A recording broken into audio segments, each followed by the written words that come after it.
Bienvenue au tutoriel de Flutter. Aujourd'hui, vous êtes à la 5e partie du tutoriel. Nous parlerons aujourd'hui de Stateless Widget et de Stateful Widget. La chose la plus importante à savoir en ce qui concerne Flutter, c'est que à la base, il est créé avec des modules de type widget. Au fait, les widgets en Flutter ont été construits en s'inspirant de React. L'idée centrale est de créer une interface utilisateur à partir de widgets. Donc, on pourrait dire que les widgets, ce sont des vues compte tenu de leur configuration et de leur état actuel. Donc ceci étant, Flutter est un puissant widget à la base puisqu'il est constitué internement avec des tests, avec des colonnes, avec des lignes et aussi avec d'autres choses que vous pourriez rencontrer à l'intérieur du package de Flutter. Donc on peut dire que Flutter c'est comme un module de programme où vous pourriez trouver à la base pas mal de choses que vous pourriez appliquer à votre programme. Donc si je reviens au stateless et au stateful sur l'image en question, vous aviez à droite le stateless, vous aviez à gauche le stateful. On va commencer avec le stateless. Au fait, le stateless, comme c'est mentionné, au fait, il n'est pas modulable. Donc c'est-à-dire on met la structure est non mutable, ça veut dire qu'on ne peut pas changer des informations qui se trouvent sur la page de l'application. Donc vous aviez le cycle de vie.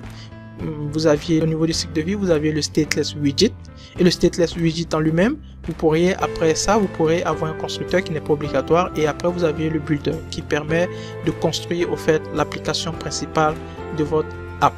Donc ici, si vous regardez sur l'image, c'est une application qui ne fait que afficher des informations. Donc rien ne changera. On pourra simplement lister les informations du haut en bas, de gauche à droite, lire les informations, mais on ne peut pas appliquer de modifications. Donc ça c'est l'étape principale en ce qui concerne le stateless. Rien n'est changeable, on ne peut pas moduler aucune information, on ne peut rien changer. Donc rien n'est mutable. Donc la structure elle est très simple. Elle concerne tout simplement l'affichage d'informations. Si on part à gauche au niveau du stateful, ici c'est une structure qui est mutable. Donc ça veut dire que les informations se trouvant à la page de votre application, elle peut changer à tout moment en fonction de l'action que vous portez sur cette application.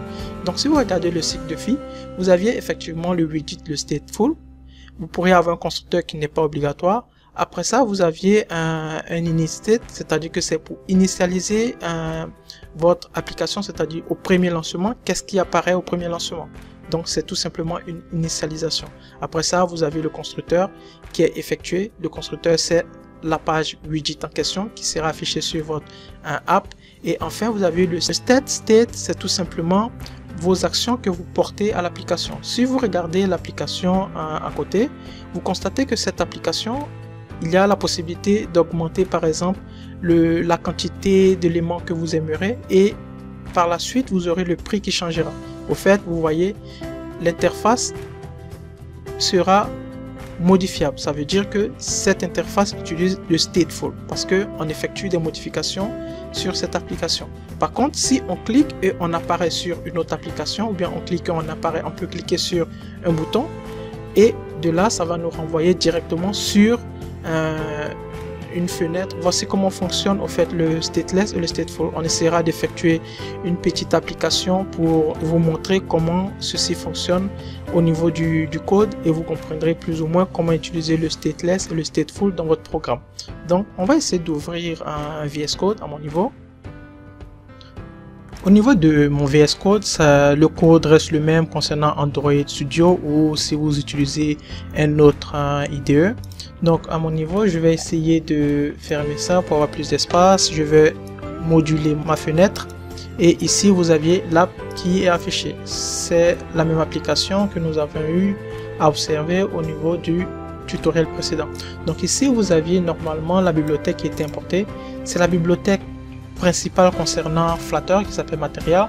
On va essayer de cliquer dessus avec un contrôle et vous avez toutes les informations. Cette bibliothèque elle contient tout ce qui est bouton, tout ce qui est bannière, tout ce qui est checkbox, tout ce qui est dialogue, tout ce qui est couleur, etc. Donc vous avez toutes les informations sur ce qui concerne en fait cette bibliothèque. Donc comme je le disais, vous voyez, vous aviez déjà la bibliothèque qui a été importée et à l'intérieur vous avez toutes sortes d'informations, de packages que vous pouvez récupérer pour développer votre application. Donc si on revient au code, vous aviez la fonction principale qui est appelée et elle est appelée via la fonction myApp. Donc vous aviez, comme je disais, le stateless. Vous allez constater la structure du stateless comme dit. Vous avez le stateless, vous pourriez avoir une fonction à ce niveau-là, et vous aviez maintenant le build. Et le build qui retourne tout simplement un widget, puisque tout ce que nous effectuons avec Flutter, ce sont des widgets. Et derrière, vous aviez l'information que vous pourriez ajouter au niveau de votre widget. Donc, vous voyez, la classe elle est très simple, il n'y a rien d'autre à faire. Si on descend un tout petit peu, vous aviez la classe la stateful. Vous voyez cette stateful, ça c'est la classe myHomepage, et vous aviez elle est extensifiée via un stateful widget. Et vous aviez, si vous regardez, vous aviez la construction. Vous avez tout simplement une variable de l'état, et vous aviez maintenant pour terminer l'état de cette fonction. Et comme vous constatez ici, vous aviez méthode qui a été créée dans le but de pouvoir appliquer un état. C'est-à-dire que si vous voulez appliquer un état, vous êtes obligé de l'utiliser seulement au niveau du stateful. Donc, vous aviez tout simplement l'incrémentation. Je vais descendre et vous aviez normalement le build. Et après vient le code. Donc à ce niveau là, on n'a pas normalement le init state. Donc je peux tout simplement modifier le code. Au niveau d'ici, je peux créer la fonction init state. Je tape init et derrière ça m'affiche l'information. Vous aviez cette fonction qui sera appelée dès le lancement de notre application. Je vais appeler cette fonction. Je vais lui demander de initialiser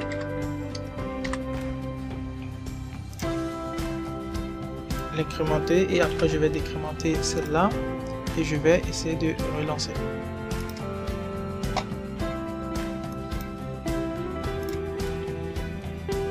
Automatiquement, vous voyez ici l'initialisation de notre programme, on a passé automatiquement à 40. Donc si je clique dessus, on va décrémenter, c'est-à-dire on réduit au fait l'application. Donc au fait, voici comment ça fonctionne au niveau du stateful. Donc ça veut dire que vous aviez d'abord la structure du programme qui est à ce niveau-ci. Vous aviez la fonction principale, c'est-à-dire stateful, et après stateful vous aviez des constructions qui sont effectuées au niveau du stateful, et après vous aviez normalement la classe principale qui sera effectuée. Donc avant que cette classe ne soit effectuée, vous allez d'abord avoir l'initialisation, et après l'initialisation, maintenant si vous cliquez sur ce bouton, vous allez automatiquement appeler cette fonction. Donc si vous partez dans le corps du programme, effectivement il a aussi un build. Donc ici on reviendra après sur le scaleful.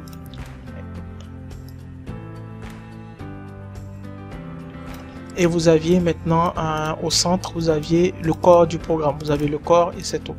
Donc derrière, vous avez toutes les informations. Si on prend le code principal de cette fonction, vous allez constater que toutes les modifications sont effectuées au niveau de la classe stateful.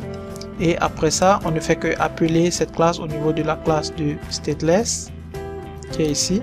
Vous voyez, on prend myHomepage, on l'appelle à ce niveau-là. Et c'est elle maintenant qui va afficher les informations sur votre application. Voici plus ou moins comment fonctionne le code avec un stateless et stateful. On va essayer d'effectuer une petite modification pour créer une petite application pour que vous compreniez comment ça fonctionne. Ok, merci, à plus tard pour une petite pratique avec le stateless et le stateful.